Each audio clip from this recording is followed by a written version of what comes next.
I'm Henny B, and welcome to the World War I Stories podcast, where history comes alive through the voices of those who lived it. Some scenes in these stories may be too graphic for sensitive listeners, so listener discretion is advised.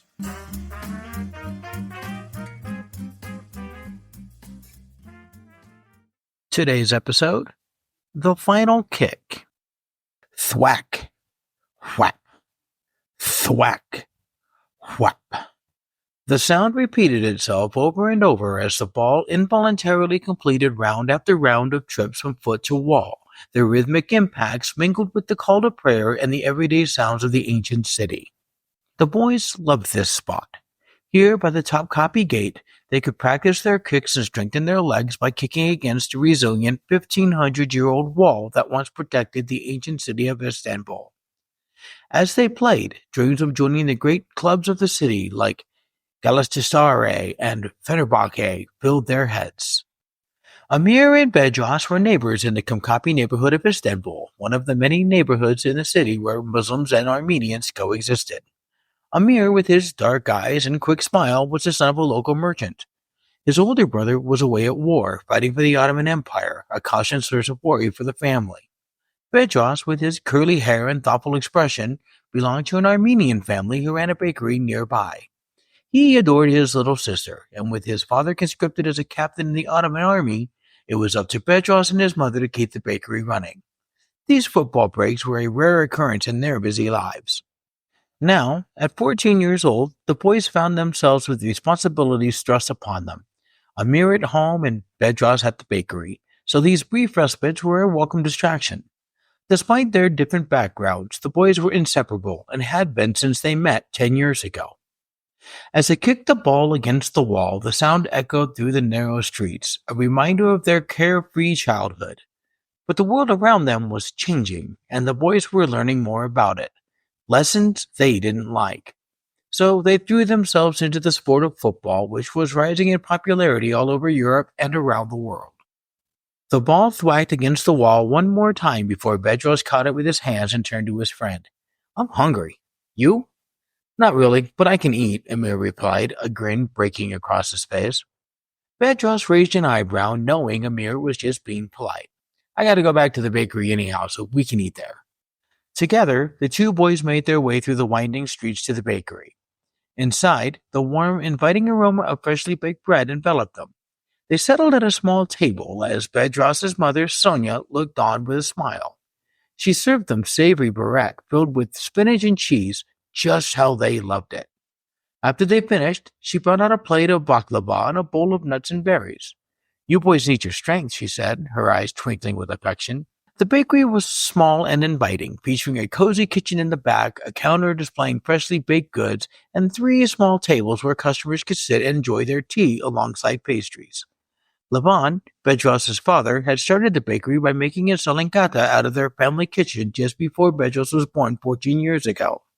Kata, a flaky pastry beloved by the neighborhood, quickly gained popularity, and Levan eventually sold enough to open the bakery, turning a simple family recipe into a cherished local establishment. From the tender age of 8, Bedros had immersed himself in the art of baking, learning every secret and technique from his father. But 7 months ago, the winds of war swept his father away, conscripted to fight in Europe, leaving Bedros to bear the heavy mantle of head baker. Amir watched his friend with a mix of admiration and sorrow. The weight of such responsibility was a burden that no young man should have to carry alone. As Amir sat at the table, savoring the last sips of his tea, the familiar creak of the bakery door broke the silence. Sonia, cradling her own cup, looked up in disbelief, her hands trembling as the cup slipped from her grasp and shattered on the floor. Amir and Bedros turned in unison, their hearts racing, to find Levan standing in the doorway, a figure both unexpected and hauntingly familiar. Bedros was the first to move. He rapidly ran to embrace his father. Sonia soon followed, and soon the 3 of them stood in an embrace that was emblematic of the family's closeness. Sonia tore herself away from the shock that gripped her voice trembling as she asked a question that had already echoed in Amir's mind. "Why are you here? Why are you home?"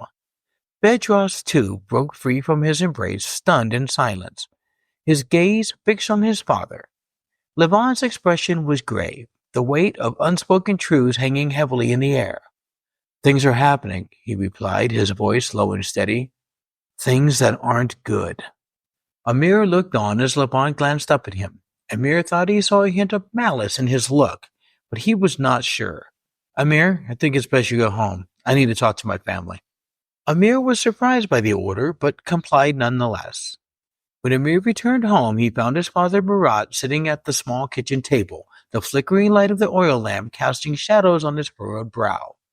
He was reading Bakit, an Islamic nationalist newspaper that was popular with the conservative nationalistic crowd. Amir often noticed the ominous nature of the paper's headlines, but at his young age he had no real understanding of them. Amir took a seat across from his father and sighed deeply. Murat gently lowered the newspaper. "What's troubling you, son?" he asked. "I was just at the bakery. Levant is home. He said they discharged him from the army," Amir replied, his voice tinged with confusion. Murat folded the newspaper and set it aside. "Why do you think that is, my son?" he asked, his tone shifting to one of seriousness. "I don't know. He told me to leave while he spoke to his family." "Well, son, it's time you learn the truth. Levant is Armenian. They cannot be trusted," Murat replied, his voice firm and resolute. Amir was taken aback by his father's response. This was unexpected. "What do you mean? I've known Bedros my whole life, and Levant too. They've gone on holiday with us. They're just like us." "Amir, you're still young. There are many things you do not understand," Murat said, shaking his head. "The war has changed everything. The government is suspicious of the Armenians, believing that they are collaborating with the Russians against the empire. Levant's discharge is likely a result of that suspicion. They see him as a potential traitor." He lifted the paper off the table, the headline glaring at them. "It's all here in black and white." "But Levant is just a baker. He wouldn't betray us," Amir protested, his voice rising with confusion. "He's always been kind to us. How can he be a traitor?" Murat's expression hardened. "He is Armenian. They have no loyalty, my son," he said, waving his hand dismissively as if brushing away Amir's concerns. He reopened the newspaper, his brow furrowing as he began to read, the words seeming to reinforce his beliefs. Amir's gaze drifted to the bold black letters of the headline that caught his eye. Government cracks down on Armenian suspects amidst war efforts. He wondered what that meant, but he didn't know. "Father," he began hesitantly, "is it really true that we can't trust them? I mean, they've always been good to us. What if they're not like the papers say?" Murat glanced up from the paper, his expression stern and unyielding. "In times like these, we must be cautious. You cannot afford to be naive, Amir. The world is not as simple as you think. People will turn on each other when fear takes hold." "I don't want to believe that," Amir stammered, his youthful innocence clashing with the harsh realities his father was presenting. "The truth is the truth, whether you believe it or not, my son. If I were you, I would be careful around Bedros. Again, no loyalty." He picked up his paper again and started to read.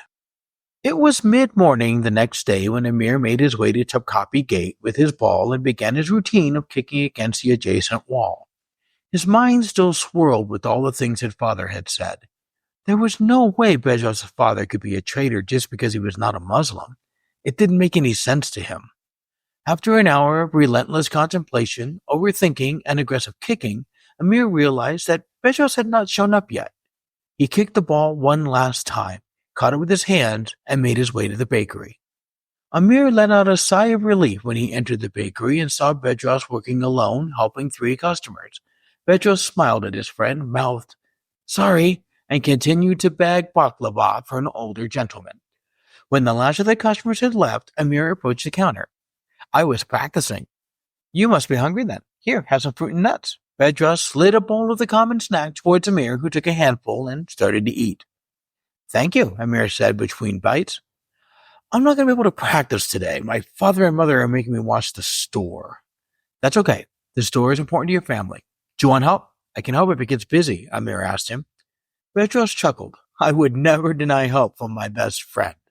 Amir looked around the bakery and the products on display. You're gonna have to fill me in on what all these are, though, because Amir glanced up at Bedros, only to see Bedros looking past him and outside of the store, with a look of fear and horror on his face. Amir looked back to see hundreds of armed men marching past the store, factions breaking up into the surrounding home. Oh my God, they're doing it! Bedros snapped out of his stupor at Amir's words. Doing what? Rounding up Armenians. We have to go. Now. Amir jumped over the counter, grabbing Bedros by the hand and leading him to the kitchen. He had never been in the kitchen before, so he wasn't sure what to expect. He had hoped there would be a back exit, but there wasn't. Instead, he spotted a window. There, the window. Climb through it, Amir ordered.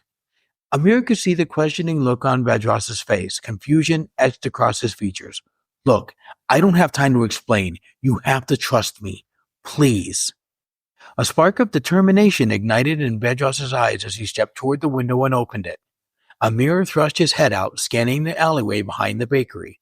It's clear. No police, he said, relief washing over him. He stepped back, allowing Bedros to climb through first. As Bedros squeezed through the narrow opening, Amir felt a surge of urgency. He followed closely behind, the weight of their situation pressing down on him. Once outside, they crouched low, hearts pounding as they peered around the corner of the building. The sounds of shouting and marching echoed in the distance. They found a crevice and hid. The clamor seemed to last for hours, but in reality, only 30 minutes passed before an eerie silence fell, interrupted only by sporadic shouts that sounded like orders echoing through the streets. After another few minutes of silence, the marching resumed. Amir and Bedros carefully poked their heads out of the crevice, their breasts shallow as they turned towards the adjacent street. They watched in horror as military police marched people through the street at gunpoint. Amir felt a cold knot form in his stomach as he heard Bedros let out an audible gasp. His heart sank as they spotted Bedros' parents and little sister being herded past the entry to the alleyway, their faces pale and filled with fear. They disappeared from view, leaving a haunting silence in their wake. Bedros started to move towards the procession, but Amir caught his arm. Don't. Just don't. But they're my family. I have to help them. Bedros was trying to control the volume of his voice, but found it hard. I know, but if you run out there, they will either shoot you or take you away too, Amir responded, sounding calmer than he felt. It took another 20 minutes for the streets to clear, and it felt safe for the boys to exit the crevice and the alleyway. They glanced around the neighborhood as others started to exit their homes as well. The street was littered with personal possessions, trash, and some glass. Looking around, Amir could see some doors broken in and windows smashed. He bent over to pick up a small stuffed rabbit. He showed it to Bedros. That's my sister's. Bedros took the rabbit, held it to his face, and started to cry. Amir grabbed his hand. They'll be okay. He hoped he was not lying to his friend. Let's go check on the bakery in your house. As they approached the bakery, it became increasingly clear to Amir that leaving the bakery was the right thing to do. The windows were smashed, the 3 small tables overturned, and the baked goods strewn about the store. The store was in complete disarray. What is going on? Bedros' voice was quiet and contemplative as he asked. Amir explained the best he could, trying his best to convey his father's words without the malice his father had. But none of that is true. None of it. There was no other way for Bedros to respond, and Amir knew this. It doesn't matter if it's true, if enough people believe it. You have to leave. You have to leave Istanbul. Let's see if there's money left here. Amir knew of no other action to take. Where would I go? What would I do? Bedros asked. Amir's voice started to crack as he spoke to his friend. Anywhere but here. It's only a matter of time before they come back, and if they find you, then well, I don't want to think about that. I'd rather live knowing you're safe someplace else. There was money still left in the small office off the kitchen. The boys then made their way to Bedros' home and found money there as well. They won't come back tonight, Amir reassured him. You should stay here. Tomorrow we'll get you on a train. Anywhere but here. I don't want to be alone, Bedros replied, his voice trembling. I understand. What if I come back for you? We could leave together on the train, maybe go to Austria or Germany. Why would you do that? What about your family? Bedros asked, confusion etched on his face. My family will manage, Amir said firmly. You're my best friend, and I need to make sure you're safe. Amir arrived home to his father sitting in the same spot reading the newspaper. He looked up as Amir walked in. Son, there you are. He seemed quite happy to see Amir. I was afraid you got caught up in all the commotion outside earlier. Amir looked at his father coldly. I did. They took Bedros' family. Well, to be fair, son, they took a lot of families. Not just your friend and his family, he replied. This was inevitable. Like I told you, the Armenians can't be trusted, and we're at war. They must be contained and controlled. It's all for the best. Well, they didn't get Bedros. I helped them. He is at home, Amir replied. It's of no consequence. They'll get him sooner or later. His father's response was cold and without empathy. Amir's voice raised as he said, He's my friend. He's most likely a traitor, like all Armenians. And if he's not, so be it. It's a small price to pay for our country's future. Oh, did I tell you? The government is giving us the bakery, and they're giving me a job within the government. That means you'll have to help your mother with the bakery. Until your brother comes home, of course.